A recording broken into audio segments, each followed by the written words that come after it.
जो मिला है ये बहुत ही सौभाग्य की बात है हम सब के लिए।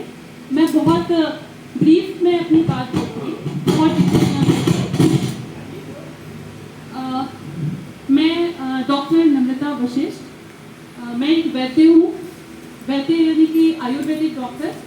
आजकल कोई वैद्य लगाता नहीं है, लेकिन मैंने वैद्य लगाना चुना है क्योंकि मुझे इसमें प्राउड फील होता है। आयुर्वेद शुरू से पैशन था और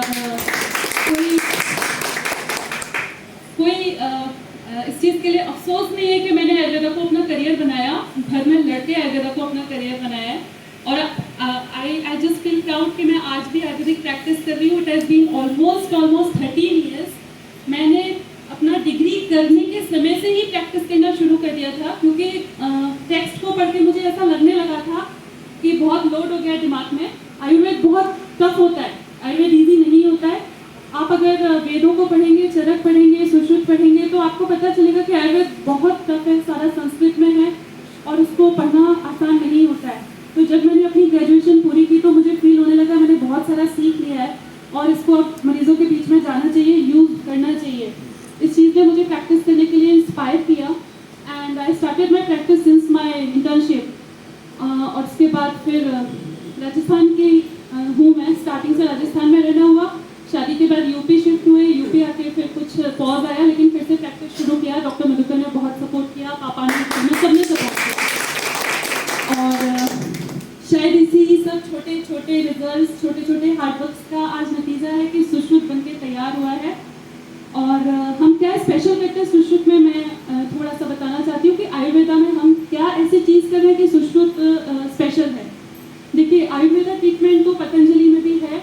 आयुर्वेदा के लिए लोग केरला भी जाते हैं पंचकर्मा के लिए। तो ये सारी प्रैक्टिसेस हम यहाँ फॉलो करते हैं। जो हमारे यहाँ सुश्रुत आयुर्वेदा ब्लिस में मेनली फॉलो होता है वो प्रोटोकॉल होता है केरला का प्रोटोकॉल। जो साउथ की आयुर्वेदिक प्रैक्टिस है वो मेनली हम फॉलो करते हैं, क्योंकि मैंने साउथ से ट्रेनिंग किया है इसका। वैद्य रत्नम थाई कट्टुसेरी एक केरला का छोटा सा गांव है, वहाँ पर आयुर्वेद का बहुत बड़ा संस्थान है, वैद्य रत्नम आयुर्वेदा फाउंडेशन। तो वहाँ रहकर मैंने काम सीखा और मरीजों के बीच में रहकर प्योर आयुर्वेदिक प्रैक्टिस से मरीज कैसे सही किए जाते हैं इस चीज़ को सीखा और उसको फिर अप्लाई किया। एक चीज़ और मैं क्लियर कर देना चाहती हूँ, बहुत लोगों को ऐसा लगता है कि आयुर्वेदिक सपोर्टिव पैथी है कि साथ में आयुर्वेदिक भी चला लेते हैं।